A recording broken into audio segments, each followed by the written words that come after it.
un podcast Binge Audio.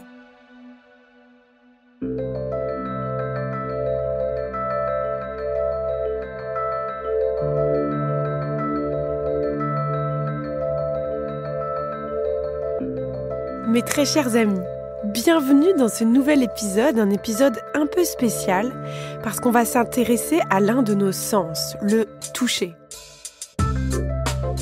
Nous vivons dans un monde saturé d'images, que ce soit sur Insta ou dans nos vies à nous, nous devons toujours faire attention à quelle image nous donnons de nous, à ce que nous donnons à voir. Et moi, personnellement, ce règne des images m'épuise.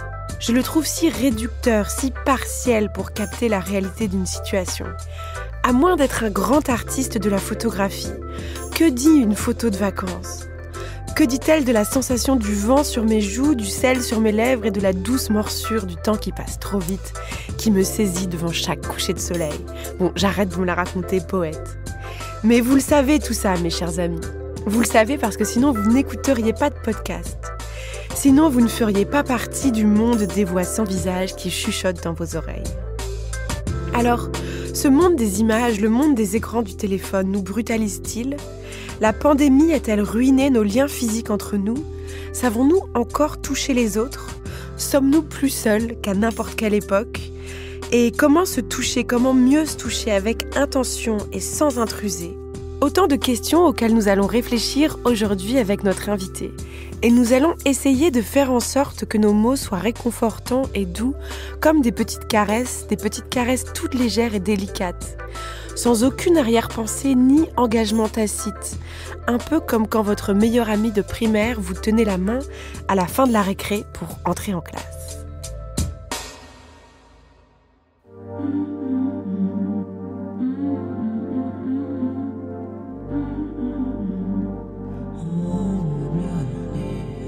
Non mais laissez-moi parler, c'est vraiment insupportable. On peut plus rien dire. Vraiment, c'est n'importe quoi. On peut plus rien dire. Et la prochaine fois, ça sera quoi ? On peut plus rien dire. Qu'est-ce que c'est que ça ? On peut plus rien. On peut plus rien dire. On peut plus rien dire. On va le dire quand même. Merci d'être avec nous, Claire Richard. Merci Judith. Tu as écrit donc un livre qui s'appelle Les mains heureuses, qui est consacré donc au toucher. Et ton livre, alors je vais commencer par dire qu'il m'a bouleversée, il m'a fait pleurer plusieurs fois. Déjà parce que c'est aussi une exploration de la maternité, de la grossesse. C'est pas tant ça dont on va parler aujourd'hui, mais quand même, je le souligne et c'est très beau tout ce que tu décris sur cette expérience. Et moi qui en plus te lis enceinte, alors là je pouvais pas mieux tomber. Et il m'a aussi fait pleurer parce qu'il m'a rappelé à quel point nous étions tous fragiles et dépendants et à quel point nous avions tous besoin des autres, de la peau des autres et des gestes des autres. Est-ce qu'on a tendance à oublier ça, tu crois ? Je suis partagée. Je pense qu'effectivement, on sort d'une période où on nous a sevrés brutalement de toucher et que peut-être paradoxalement, ça nous a rappelé à quel point on en avait besoin.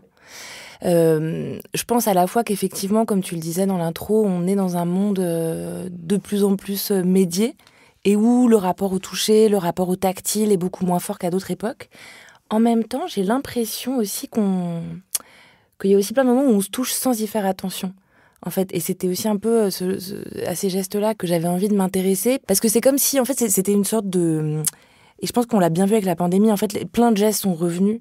Et en fait, plein de gestes continuaient pendant même les gestes barrières, parce qu'en fait, on peut pas vivre sans. Mais c'est comme si on n'y faisait pas attention et on en parle assez peu.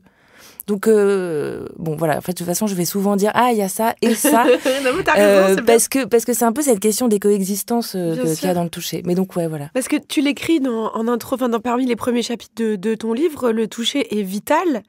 Et d'ailleurs, on s'est rendu compte quand on a, dans la Roumanie de Ceausescu, dans les années 80, on a découvert des orphelinats où les enfants étaient nourris, on prenait soin d'eux, enfin tout parfait, mais sauf qu'ils étaient jamais touchés, câlinés, et du coup ils devenaient fous.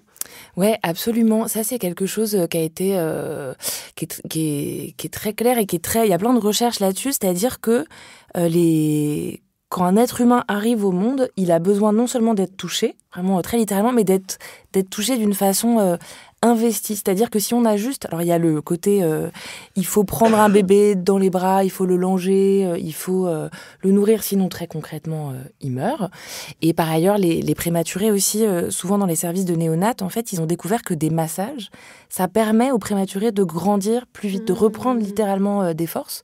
Donc, il y a un vrai truc sur l'importance du toucher, mais un toucher qui serait juste fonctionnel, en fait, ça suffit pas. Et dans les orphelinats, par exemple, donc les enfants, ils grandissaient, ils n'étaient pas morts. On a besoin d'être touchés ou c'est en câliné avec intention, parce que c'est nous. Ouais, exactement. Je pense que c'est vraiment la question de ces enfants, ils se laissaient dépérir ou ils devenaient fous parce que ils sentaient pas qu'ils étaient liés à d'autres personnes, quoi, qu'ils étaient aussi investis par des gens. Et c'est ça qui passe quand même dans le toucher, quoi. C'est le fait qu'on est toujours... ça nous rassure, ça nous rappelle qu'on est en lien les uns avec les autres et qu'on n'est pas des petites unités solitaires, quoi.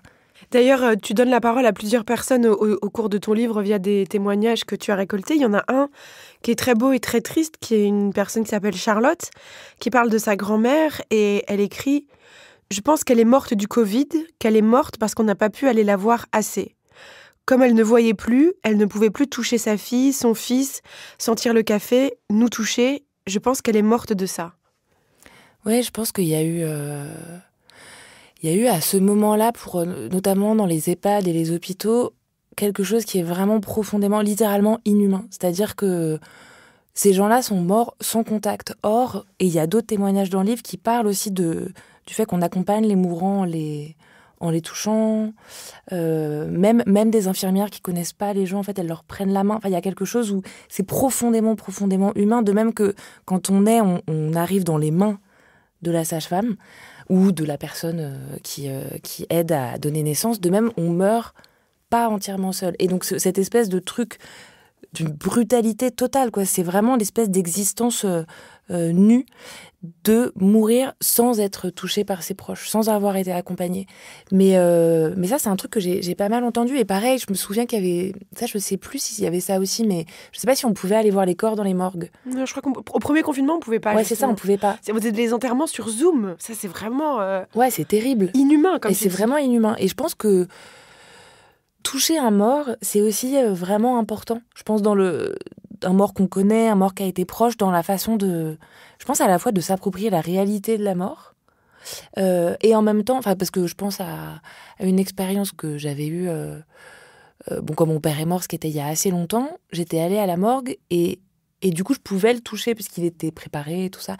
Et je pense que c'était vachement important à la fois pour réaliser qu'il était mort, et en même temps, que ça n'était qu'un cadavre. Enfin, en fait, c'était une sorte de combinaison entre une façon de dire au revoir avant l'enterrement, qui est un moment public et tout, le fait d'être seul avec ce corps-là, et en même temps, ce corps, en fait, c'est aussi un corps qui entame un processus de transformation, de décomposition légère, et j'avais trouvé ça vachement important de toucher la chair, de voir que elle a plus vraiment un toucher de chair vivante, et que ça, c'était hyper important dans le processus de deuil. Donc je pense que j'ai l'impression que ça fait partie des choses qu'on va pouvoir cartographier petit à petit, ce que ça a signifié de traumatisme un peu silencieux autour de ça. Et d'ailleurs, dans ton livre, tu cites, c'est une charte, je crois, des personnes qui sont en soins palliatifs, et sur comment elles doivent toucher justement ces personnes qui sont en train de mourir, quoi. Ouais, absolument. Alors, je me souviens plus des détails, mais ce qui est sûr, c'est qu'effectivement, dans toutes les unités d'accompagnement à la mort, la question du toucher respectueux, du toucher consenti, bien sûr, elle est centrale. Et il y a un témoignage qui, moi, m'avait beaucoup ému d'une femme qui s'appelle Asma, qui maintenant est esthéticienne, mais qui était infirmière, et qui raconte comment elle accompagnait les morts, enfin les mourants plutôt, d'ailleurs. Et c'est vraiment très beau, quoi, parce que et elle parle vraiment d'une sagesse du corps. Elle dit... on dit les sages-femmes, mais on devrait dire les sages-corps, parce que c'est un corps qui s'adresse à un autre corps, et à l'orée de ce qu'elle appelle le passage, quoi, à la fin d'une vie, il est essentiel qu'il y ait un autre corps à côté, et ce contact-là pour pouvoir dire au revoir à cette vie-là paisiblement, quoi. Et tout ça était, je trouvais, hyper bouleversant, aussi parce que c'est des formes un peu élémentaires. J'ai l'impression que c'est une sorte qu'on pourrait retrouver ça dans des mythes antiques, dans des épopées, quoi. L'idée qu'on touche les morts, on accompagne les morts, et c'est vraiment une sorte de parcelle essentiel de l'humanité depuis des millénaires, quoi. Là, on parle des bébés, on parle des personnes mourantes, mais nous aussi, je pense, les jeunes adultes ou les adultes, où on a besoin aussi d'être touchés. On n'est pas si différents que des bébés ou un vieillard. Ouais, non, absolument. J'ai l'impression que c'est comme... c'est encore Asma qui utilise cette expression, mais un peu comme de l'eau pour les plantes, quoi. En fait, ces touchés-là, c'est eux qui constamment nous ravivent, en fait. Mais qu'on s'en aperçoive ou pas, quoi. C'est vraiment ce truc, comme tu disais, le souvenir d'enfance de ta meilleure amie qui te prend la main, bah, ton ami qui te frôle, ton amoureux, ton amoureuse qui t'enlace.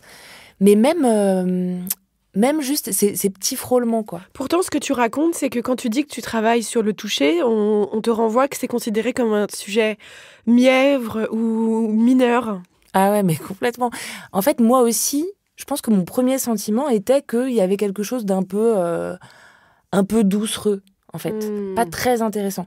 De l'ordre, voilà, c'est ça, un peu de la mièvrerie, de la tendresse. Et c'est ça que je trouve hyper intéressant, en fait, et c'est parce que j'éprouvais un peu la même chose, et comme tu l'as dit, je réfléchissais à ça pendant que j'étais enceinte, puis pendant les premières années de la vie de mon fils, donc quand c'était vraiment un bébé. Et quand même, c'est un sentiment qui est assez proche de ce que je pouvais éprouver par rapport à la maternité, certes, c'est intéressant, mais c'est un peu doucereux, quoi. Un peu tout ce qu'on peut mettre sous le côté, le care, la tendresse et tout ça. Et je trouvais ça hyper intéressant, finalement, aussi d'aller contre mon propre sentiment, puisque je me dis souvent que mes premiers sentiments, c'est vraiment des trucs, des espèces de couches sociales, quoi. Et que ce sentiment c'est important, mais c'est pas très intéressant. Voilà, c'est mineur, et surtout, il n'y a pas d'aspérité, quoi. Tu vas pas trouver de trucs un peu rêches là-dedans. Et évidemment, bien sûr que si, mais ça dit quelque chose de la façon dont on considère, c'est un peu des évidences, mais quand même, c'est pas mal de les rappeler, le care, quoi. Parce que les questions du soin, comme voilà, quelque chose qui est important, mais sur lequel, finalement, il n'y aurait pas... Ce serait pas un sujet noble. Ouais, c'est pas noble, et c'est pas... Exactement, mais c'est exactement ça. C'est pas noble. Il n'y a pas des envolées dedans, il n'y a pas, comme je disais, des aspérités, oui, des choses qu'on va trouver. Sombres, c'est ça. Ouais, exactement. Alors qu'en fait, je pense que, et c'est ce que j'ai essayé de faire en décrivant mes gestes à moi autour de la maternité, puisque c'était ce que je vivais et ce qui m'intéressait le plus à ce moment-là. En fait, je pense que si on s'intéresse de près à ce qui se passe dans un toucher, il y a vraiment des précipices, quoi. Enfin, j'ai l'impression que si on se demande vraiment qu'est-ce qui se passe quand quelqu'un nous touche et pourquoi on est touché, et comment on reçoit ce toucher, c'est pas du tout univoque. Et c'est ça que je trouve assez passionnant. Ce qui est intéressant, c'est que tu décris que aussi ce mouvement un peu peut-être de mépris ou de dédain, il est hérité de ce que tu appelles les binarismes constitutifs entre l'âme et le corps, ou entre l'intellect et le manuel. Ouais, complètement. Et entre la force et la faiblesse, la tendresse et, je sais pas, l'élan, enfin... Et moi, je suis très... je pense qu'on doit être nombreux à être affectés par ça, mais moi, je sais que vraiment, c'est quelque chose contre lequel j'essaie de lutter, mais qui revient toujours. Je suis hyper façonnée par ces trucs de binarisme. Je pense que c'est... Voilà, quand j'étais ado, je pensais qu'il y avait d'un côté l'absurde, de l'autre côté l'absolu. Une part de moi pense toujours qu'il y a un truc qui est radical et un truc qui est du compromis, même si je travaille activement à le défaire, mais c'est pas facile. Et je trouve que le toucher, justement, vient défaire ça, parce que c'est un sens d'écoexistence. Parce que là, c'est un peu abstrait, mais pour donner, par exemple, un exemple, une historienne du toucher qui s'appelle Anne Vincent Buffo, qui a écrit une grande histoire du toucher, elle explique que dans le même geste, tu vas avoir à la fois la trace des gestes hérités, des formes sociales. Et typiquement, je pense que bercer son bébé, c'est un très bon exemple, parce que c'est un geste vraiment immémorial. Tu vois, moi, c'est vraiment ce que je me disais. J'étais là, parfois, quand je berçais donc, mon bébé, je me disais, mais c'est ouf. C'est un geste que des millions de femmes ont fait depuis des milliers d'années. C'est quand même un peu barjot. Et en même temps, à chaque fois que je berce mon bébé, il se passe un truc de précis et de singulier à ce moment-là. Selon l'heure, selon l'humeur et tout ça. Et voilà, je trouvais ça assez intéressant. Et sur la question des binarismes, pour moi, la façon dont je le comprends, c'est que c'est quand je me demandais ce qui se passait dans mes gestes par rapport à mon fils, parce que c'était un peu mon lieu d'observation, je me disais, mais en fait, il y a des trucs très différents qui coexistent, c'est-à-dire que, je sais pas, il dormait pas, donc j'étais vraiment très fatiguée pendant longtemps, donc il y avait vraiment une coexistence de beaucoup de tendresse, et juste après, un élan de violence presque, parce que j'ai envie qu'il dorme et tout ça. Et de violence que j'actualisais pas, mais que je ressentais quand même. Et donc, je me disais, ah ouais, c'est super intéressant parce que, de fait, dans ce geste, et ce qui passe par le toucher, ce qui n'est pas le langage, parce que le langage, en fait, on va étager les trucs. Une phrase, c'est un mot, puis un autre, puis un autre, puis un autre. Et j'ai l'impression que dans le toucher, tout est ensemble et en même temps. C'est très beau ce que tu dis, et ça me fait penser à un passage sur la mémoire aussi collective du toucher de ton livre, où tu expliques qu'il y a une mémoire un peu ancestrale de la peau. Et ça, c'est quelque chose qui a fait écho très fort à mon expérience personnelle, où tu expliques que les femmes ont aussi tout ou presque tout en mémoire, donc en mémoire corporelle. Et tu le décris avec cette sublime formule, l'empreinte de la coercition millénaire du contact masculin. Et c'est vrai qu'on connaît peut-être instinctivement cette ambivalence du toucher et du geste qui peut passer d'un instant à l'autre, de la caresse à la coercition. Et oui, parfois qu'il y ait les deux en même temps, et parfois qu'il y ait l'un puis l'autre, puis enfin bref, toute cette ambivalence-là, on la connaît très très vivement dans notre chair. Mais oui, je trouve je pensais à plusieurs choses. Moi, quelque chose qui m'avait assez frappée quand je lisais un peu des trucs de recherche sur le toucher, c'est que des gens disaient, en fait, le toucher, ce qui est assez fou, c'est qu'un geste, tu peux le recevoir, le même geste, tu vois, comme une caresse ou comme une agression, selon le rapport que tu as à la personne. Selon le contexte et le rapport qu'on a à la personne. Donc c'est un truc qui est assez fou, parce que vraiment, la sensation que tu as, c'est pas du tout un truc purement physique, quoi. C'est vraiment déterminé par... Le rapport que tu as à la personne. Oui, il n'y a pas de formule biochimique ou d'algorithme. C'est pas A plus B donne forcément C, quoi. Exactement. C'est pas genre juste une sorte de réaction, comme tu dis, biochimique et tout. Et après, c'est ça, c'est que quand même le toucher, la façon dont on le reçoit, et c'est ça aussi qui est assez passionnant, c'est que ça porte l'empreinte des normes sociales.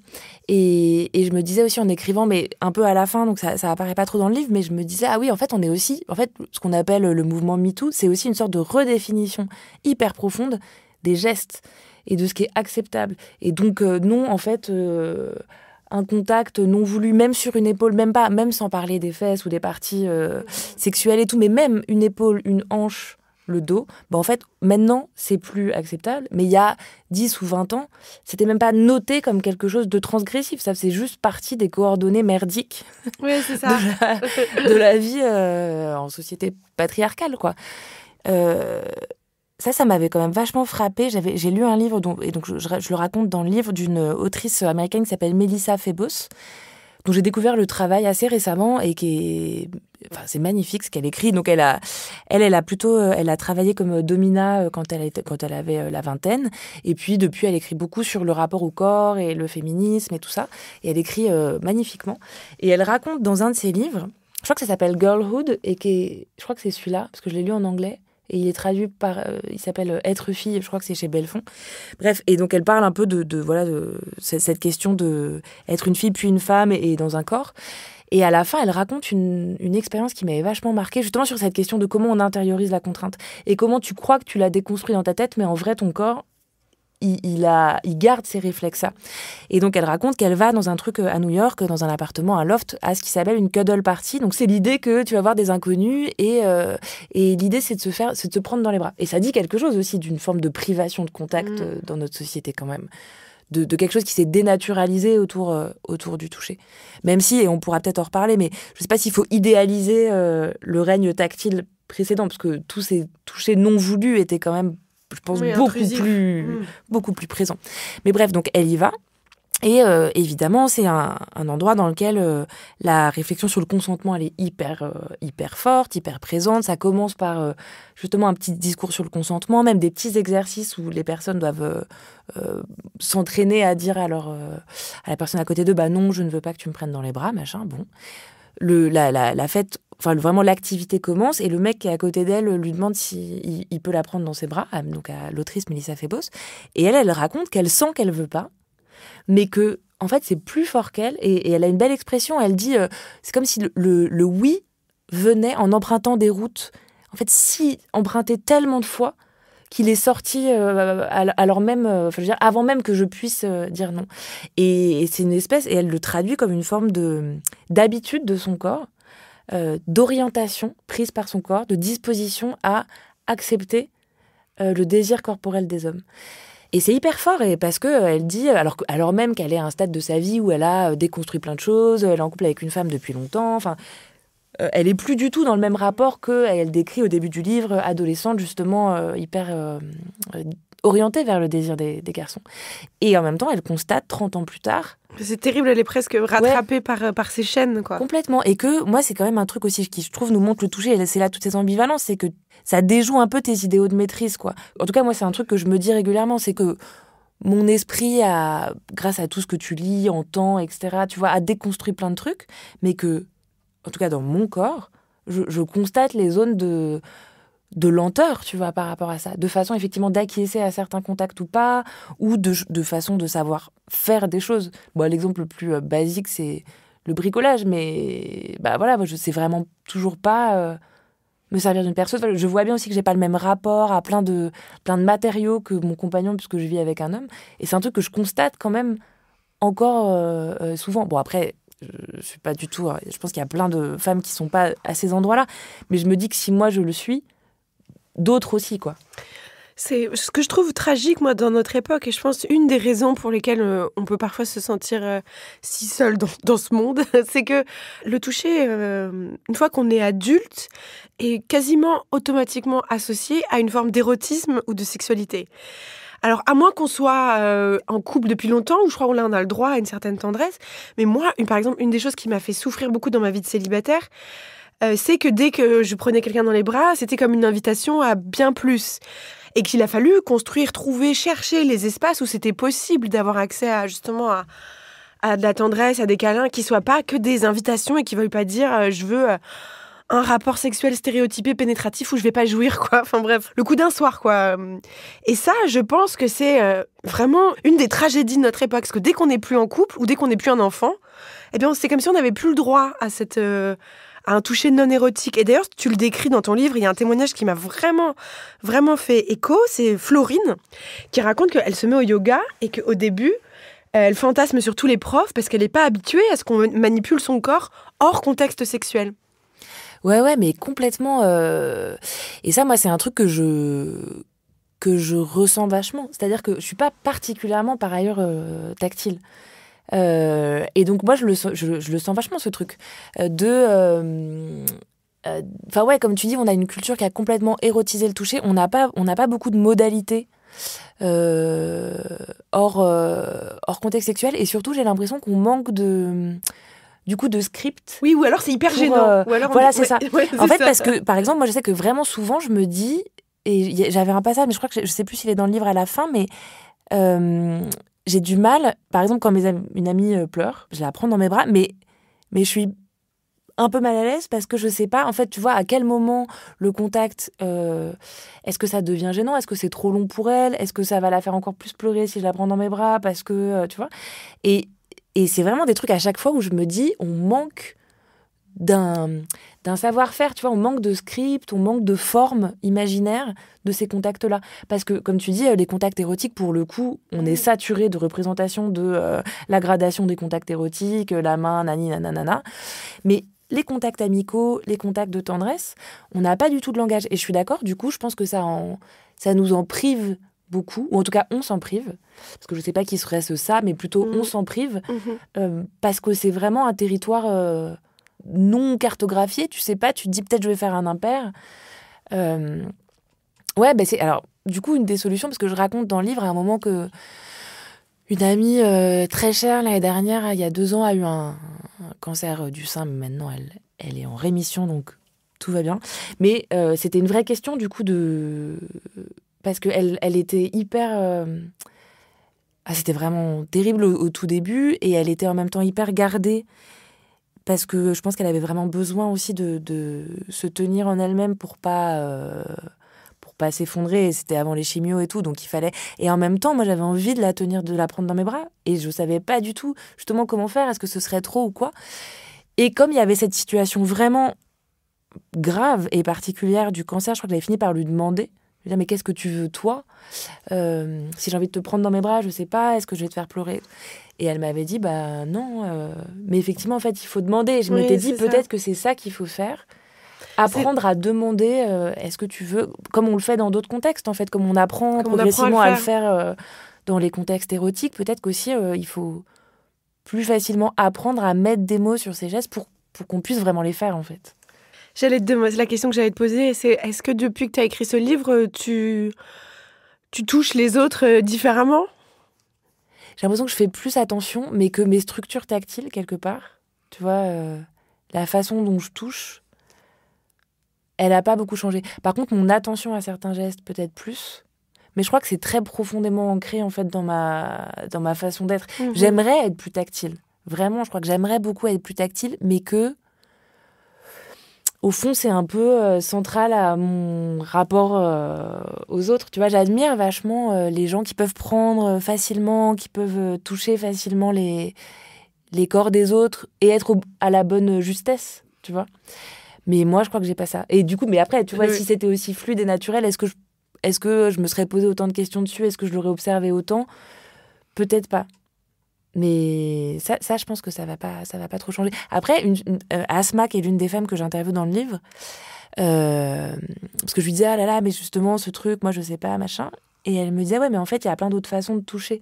Tu vois, l'attention, parce que, j'imagine, enfin, tu vois, toi aussi, quand on fait des entretiens, on est attentive à l'autre. Bien sûr, et elle disait, en fait, ça, c'est une forme de toucher. Et puis il y a des mots qui sont un peu comme des caresses ou comme des petits, je sais pas, les petits surnoms ou les petits mots doux et tout ça fait le même effet un peu. Ouais. Je sais pas, je sais pas, je me demande. Tu vois, parce qu'elle m'avait dit mais tu sais, l'écriture c'est aussi une façon de toucher. Donc je me suis dit oui. Et je pense que c'est vrai aussi, mais c'est quand même pas tout à fait la même chose. Ça me rappelle, je voulais parler avec toi d'une citation qui était écrite sur les toilettes quand j'étais en fac de lettres, auquel j'ai repensé quand j'ai lu ton bouquin. C'est une citation de Roland Barthes. Il dit « Le langage est une peau, je frotte mon langage contre celle de l'autre. Comme si j'avais des mots en guise de doigts ou des doigts au bout des mots, mon langage tremble de désir. » C'était la classe, la fac de lettres, quand même, quand il y a des trucs comme ça tagués dans les toilettes. Qu'est-ce que t'en penses ? Est-ce que le langage... ça revient à ce que tu disais, mais le langage est-il une peau ?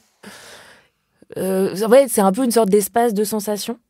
Tu vois, pour moi, mais même en fait aussi quand je lis, quand je suis émue, j'ai l'impression que c'est que le texte est un espace de sensation. Et je pense que vraiment tu peux le recevoir comme une peau qui vibre et qui te fait vibrer, tu vois, par contagion. En fait, ce qui est hyper beau dans la lecture,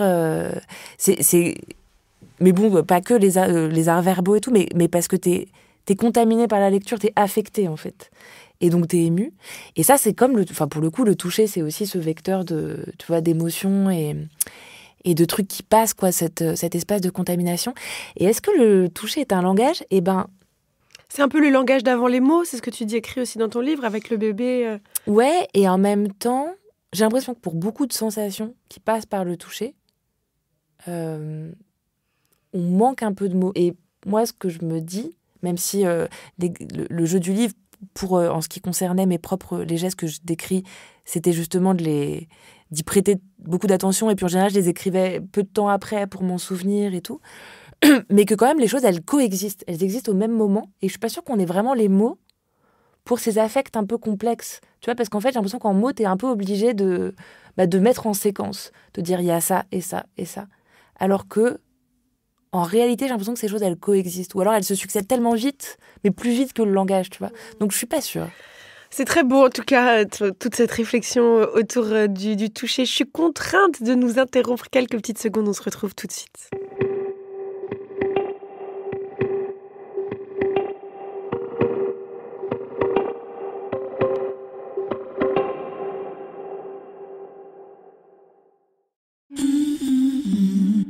On peut plus rien dire. On va le dire quand même. Merci d'être avec nous, c'est toujours On peut plus rien dire. Nous sommes en la délicieuse compagnie de Claire Richard qui a écrit Des mains heureuses, un livre consacré au toucher. Et une question que j'aimerais te poser, alors je sais que t'es pas sociologue, mais ton avis nous intéresse, c'est est-ce que tu penses que notre civilisation, enfin c'est un peu des grands mots, mais est-ce que tu penses que notre époque, des écrans, notre obsession pour les smartphones, les réseaux sociaux, etc., c'est une des façons dont le monde contemporain nous brutalise et nous éloigne justement du toucher? Sur les questions du numérique, j'ai l'impression que je suis toujours en train de lutter entre deux positions, mais même dans ma tête. C'est-à-dire, parce que je lis souvent des trucs de sociaux, d'ethno, du numérique, et qui mettent quand même en général beaucoup l'accent sur ce que nous permet aussi le numérique tu vois, de communication, de faire communauté. Bah, typiquement, ce podcast, il n'existe pas sans le numérique, les gens tu vois, qui nous écoutent et tout, et la communauté qui peut se créer autour de ton podcast, de ta voix. Donc, il y a ça, j'ai quand même l'impression que c'est un vecteur de contact très fort, et en même temps, la sensation quand même plus générale que, oui, ça éloigne le toucher. Donc, en gros, ce que je dirais, et ça, pour le coup, je pense qu'il y a quand même des recherches qui montrent que, oui, le sens du toucher recule, quand même, qu'on a plus, bon, aussi parce qu'on n'a plus tout le même rapport à l'espace, on n'a plus du tout les mêmes façons de travailler, donc on est quand même beaucoup sur des ordinateurs, des terminaux, des écrans et tout ça, et donc tout ça, je pense effectivement, on se touche beaucoup moins qu'avant. Et après, je pense que la civilisation, cette civilisation des écrans, je pense que vraiment elle nous brutalise. Mais pour moi, c'est peut-être moins lié à la question du toucher. Mais après, j'y reviendrai parce qu'il y a encore un autre truc à dire. Mais que la question de l'intrusion des logiques néolibérales dans nos vies au plus profond, au plus intime. Et ça, je trouve que c'est d'une brutalité, mais terrible, quoi. Que ça nous soumet aux vitesses, ça nous soumet au désir infini d'être toujours autre, de consommer toujours plus. Et je veux dire, je m'inclus dedans. Moi, je suis pas sur Instagram parce que je pense que je ne saurais pas résister à ça. Tu vois, et ça, je trouve que ça nous brutalise. Que cette inquiétude d'être jamais assez, d'être dépassé, tu vois, qu'il faut toujours suivre ce qui se passe, toujours être présent, toujours machin, qu'on éprouve tous et toutes à des degrés divers, que ce soit dans notre travail, mais qui a été décuplé par les plateformes, ça, je trouve que vraiment, vraiment, vraiment, ça nous brutalise. Et après, sur la question du toucher, je pense quand même que... il y a aussi un peu un désir de l'organisation, je sais pas, spatiale, enfin, et du travail, et de l'espace, et tout, de supprimer au maximum la friction, et la friction, ça implique le toucher. Et je pense, j'avais été vachement frappée, parce que pendant que j'écrivais le bouquin, je faisais une petite enquête sur ce qu'on appelle la Safe City, donc en fait, c'est l'idée de transformer les villes en des grands endroits technologiques, avec des vidéos de caméra surveillance, avec plein de capteurs. Les promoteurs de ça nous promettent une ville qui serait hyper efficace et tout, mais c'est quand même un espace de surveillance de malade. Et moi, j'avais enquêté à Marseille, et avec la Quadrature du Net, qui est une association qui a beaucoup cherché parce que évidemment tout ça est un peu secret, donc à montrer un peu de quoi elle était faite, cette Safe City. Et ce qui est vachement frappant, c'est que dans les modélisations des industriels avec leurs caméras de surveillance, là, quand ils te disent on va pouvoir faire des surveillances automatisées des rues et tout, en fait, c'est toujours, dans les images qu'ils proposent, un peu leur pub, c'est toujours 1 ou 2 personnes qui passent. En fait, c'est des villes où il n'y a pas d'attroupement. C'est des villes où il n'y a pas de marché. C'est des villes où il n'y a pas de manif. Et ça, je pense que ça dit un truc hyper fort de l'inconscient un peu sécuritaire, néolibéral des villes. Et c'est là où je pense qu'il y a un vrai truc de supprimer le toucher et la friction. Par exemple, c'est un exemple un peu débile, mais quand tu vas au McDo, maintenant tu peux plus commander au comptoir. Ouais. Donc il faut passer par et donc tu parles plus du tout en fait Alors ça doit aller beaucoup plus vite et peut-être que c'est mieux pour les employés, je me rends pas compte. Mais bon, après, je pense que ça peut aussi changer ta journée quand parfois tu as un sourire, une blague, un eye contact avec un beau gosse. Enfin, je sais pas, c'est aussi ça qui fait la richesse de la vie, quoi. Non, mais complètement. Et je pense que toutes ces petites interactions effectivement, elles tendent quand même à être un peu supprimées. Et après, je pense que du point de vue d'un employeur, c'est toujours les mêmes trucs. Tu vois, des gens qui se connaissent pas, ils se syndiquent pas. Je pense qu'il y a un truc d'efficacité. Tu vois, sans être parano, je pense pas que ce soit toujours pour éviter que les gens s'organisent collectivement. Mais en tout cas, c'est sûr que ça crée aussi ça. Et donc, moi, c'est un peu ça que je me disais, c'est que, par ailleurs, c'est vrai que le toucher, c'est quand même un peu l'espace possible de l'inattendu, quoi. Aussi. Comme on disait, tout ce truc il y a à la fois toutes ces ambivalences parce qu'il y a les dominations sociales qui passent dans le toucher, mais c'est aussi, je sais pas, c'est aussi souvent quand même par ces contacts-là qu'on éprouve, je sais pas, tu vois, une tendresse, c'est pas quelqu'un, tu sais, dans le métro qui te dit un truc gentil, une dame, tu vois, qui te met la main sur l'épaule. Moi, franchement, quand j'étais avec la poussette de mon fils, le nombre de fois où en fait quelqu'un t'aide à pousser ta poussette dans le métro, en fait, ça te fait ta matinée. Juste cette espèce de gentillesse. confiance en l'humanité pour quelques heures. Cette gentillesse gratuite. Et puis vraiment, c'était des gens de tous les âges et tout. Il y avait plein d'ados, mais trop sympas.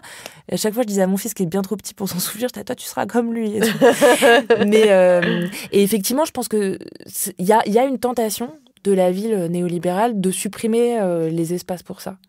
Et tu écris aussi d'ailleurs que les milliardaires d'ailleurs se méfient des écrans, en éloignent le plus possible leurs enfants. Comme si le fait d'être dans le monde tactile, réel, du toucher, ça allait devenir un privilège pour le 1%, quoi, ou un truc de riche. Ouais, et ça, c'est quelque chose qui est quand même assez... Enfin, ça, c'est une tendance qui est réelle et qui est hyper inquiétante. Je pense qu'il faut qu'on regarde, parce que les milliardaires, ils se gardent les bonnes choses pour eux, quand même. C'est comme ce truc qui avait été beaucoup dit, qui était que les grands ingénieurs de la tech, les dirigeants des boîtes, des GAFA, etc., en Californie, envoyaient leurs gamins dans des écoles Steiner où il n'y a pas d'écran avant 7 ans, où ils jouent avec du bois. En fait, ils développent d'autres skills. Et ça, c'est un truc... Enfin, je veux dire, aujourd'hui, on le sait que les enfants qui sont trop exposés aux écrans, trop tôt, trop jeunes et sans accompagnement, ils développent des troubles de l'attention. C'est un truc, c'est vrai, quoi. C'est pas... Autant il y a d'autres choses, on ne sait pas. Est-ce qu'Insta... Enfin, l'influence des réseaux sociaux sur la santé mentale, c'est un truc qui est vraiment contesté en recherche. Il y a plein de recherches dessus, c'est pas très conclusif. Il y a des éléments des deux côtés. Autant la question de ce que font les écrans aux gamins, ça on le sait. Mais en même temps, la socio montre aussi que les classes populaires achètent plus d'écrans à leurs gamins parce que elles pensent aussi que c'est leur donner des chances très tôt. Puis après, il y a aussi d'autres enjeux. C'est qu'un enfant devant un écran, il est calme et que donc si on travaille et où on n'a pas les moyens d'avoir une babysitter, en fait, c'est quand même une option. Et ça, c'est un truc... Ouais, ça, je pense que c'est un vrai truc, l'idée d'avoir une sorte de société du toucher à deux vitesses où, pour les pauvres, il y a des écrans. Et ça, c'est un peu le cas quand même, quoi. L'idée qu'on va remplacer... je sais pas, par exemple, les cours dans les facs publiques, il n'y a pas assez de place dans les amphis, du coup, tu as ton cours qui est retransmis 3 amphis plus loin. Enfin, ouais, bien sûr, en fait, ça, c'est quand même la version dégradée du contact, et on le voit. Et de fait, par contre, les riches, mais de même, je me sens d'avoir lu un truc sur... c'est la question des algorithmes bancaire. Alors c'était aux États-Unis parce que c'est la question du crédit, elle est hyper importante. Il faut avoir un score de crédit pour pouvoir avoir des prêts et tout ça.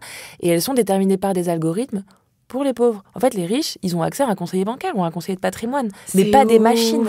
Mais bien sûr, puis il y a la rigidité des machines qui tu peux rien expliquer, qui font rien comprendre. Et donc ça, je pense qu'il y a un peu effectivement un truc de tactilité qui risquerait de devenir un peu un truc de luxe. Après, je me méfie un peu de ces prédictions parce que je me dis aussi, en vrai, le toucher, il revient toujours.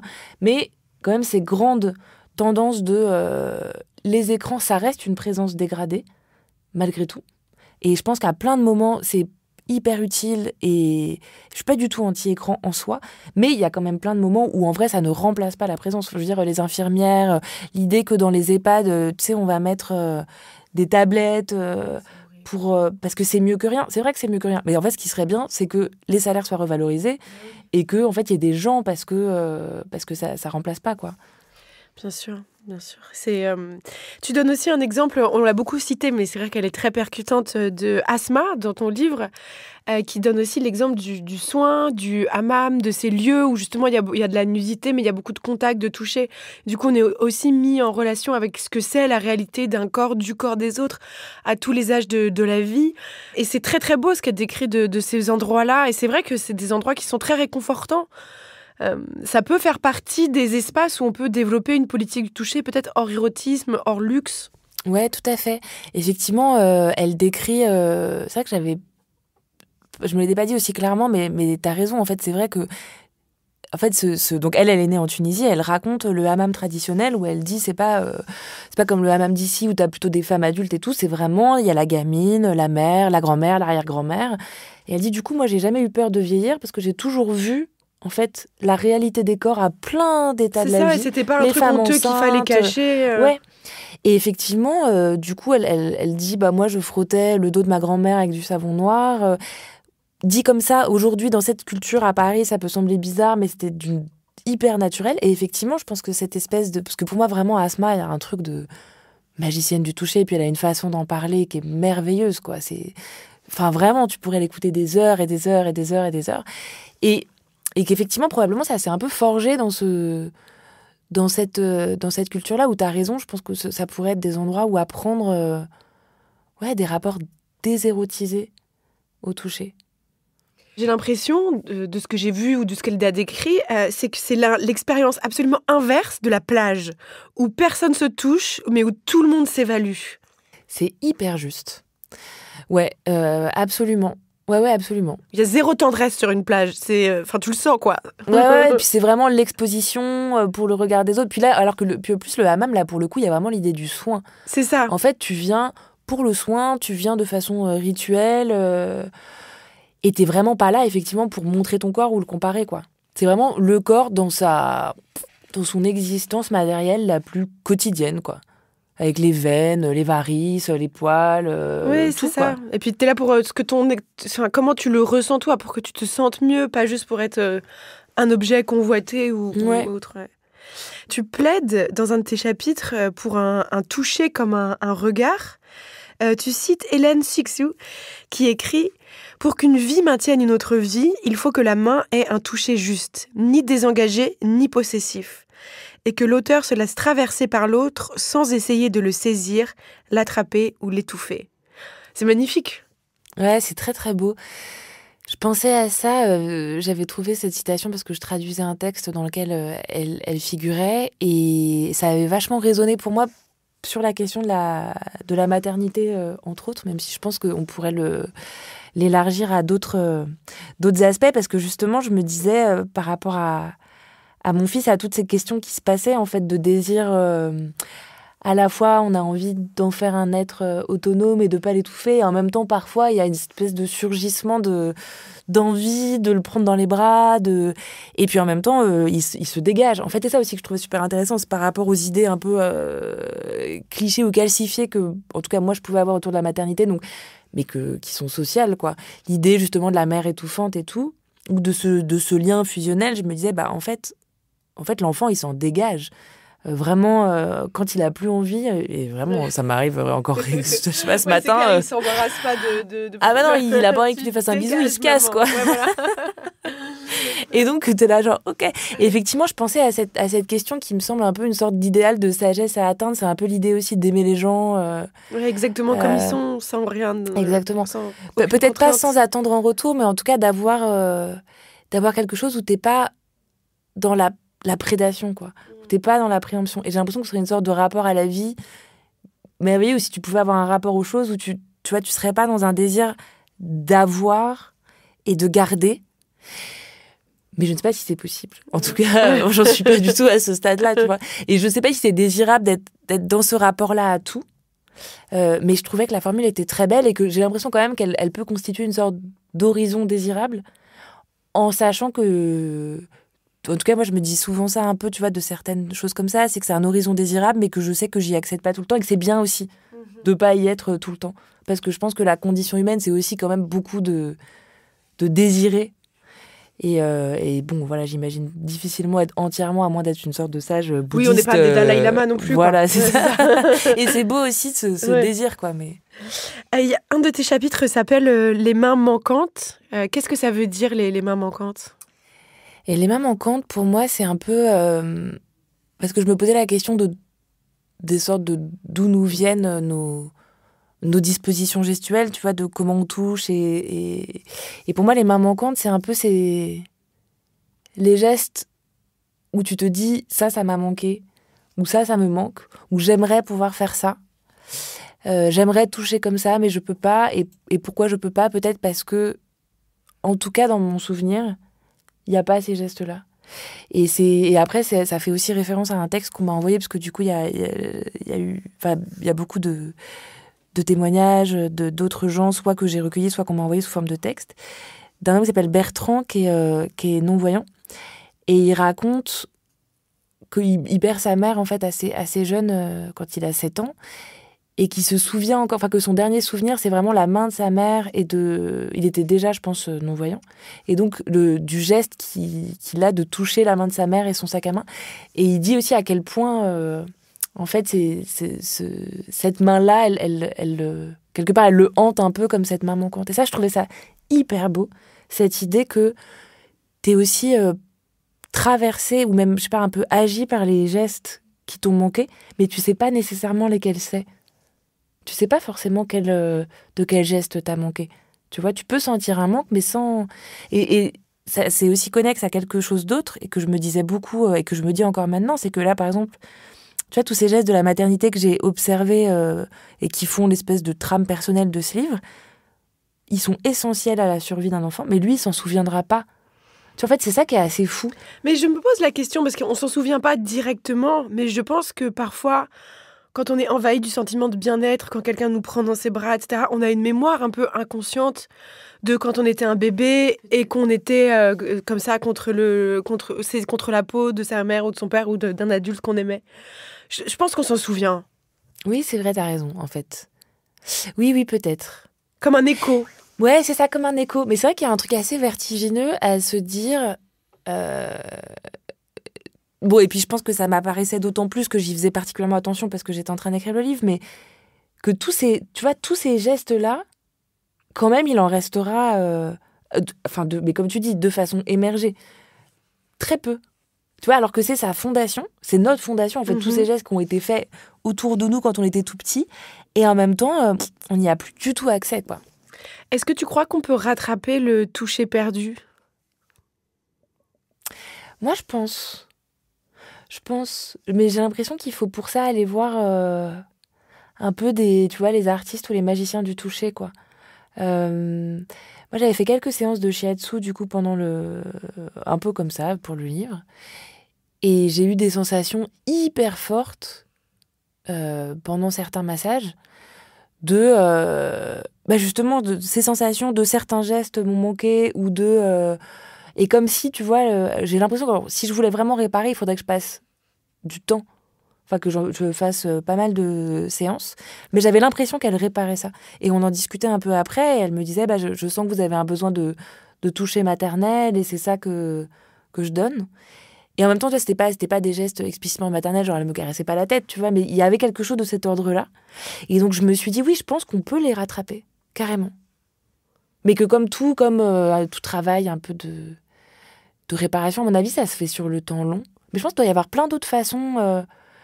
Par exemple, j'ai des amis qui font un truc qui s'appelle la danse contact. Et en fait, donc c'est des espèces de danse où je crois que l'idée, c'est vraiment d'être en réception par rapport à... J'ai l'impression qu'on est face à face et ils se touchent. Et en fait, tu danses en fonction, il n'y a pas de mouvement, il n'y a pas de chorégraphie, en fonction de ce que donne l'autre. Et j'ai l'impression aussi que ça doit être un endroit où tu peux, alors non seulement réparer, mais peut-être aussi entraîner un certain rapport au toucher, tu vois, de disponibilité et tout. Et je leur demandais, mais parce que justement, je pensais par rapport à ce qu'on disait plutôt, la question de l'érotisme, tu vois, que moi, j'aurais du mal à faire ça sans me poser la question d'un courant de désir ou de quelque chose qui passerait de plus érotique. Et il me disait, ouais, mais si ça arrive, c'est rare, mais quand ça arrive, tu le laisses te traverser. Tu vois, tu le prends et tu continues, et puis ça passe, ou t'en fais quelque chose. Et là, je me disais, je suis sûre que ça doit être un merveilleux endroit pour pratiquer un certain rapport au toucher. Eh ben merci beaucoup, c'était vraiment très très beau de t'écouter, c'est du velours. Merci beaucoup. Merci, je rappelle le titre de ton livre, Des mains heureuses. Un grand merci aussi à Charlotte Bex et à Naomi Titi qui ont produit cet épisode, et à Paul Berthiaud, notre réalisateur. Et vous, à très vite mes chers amis.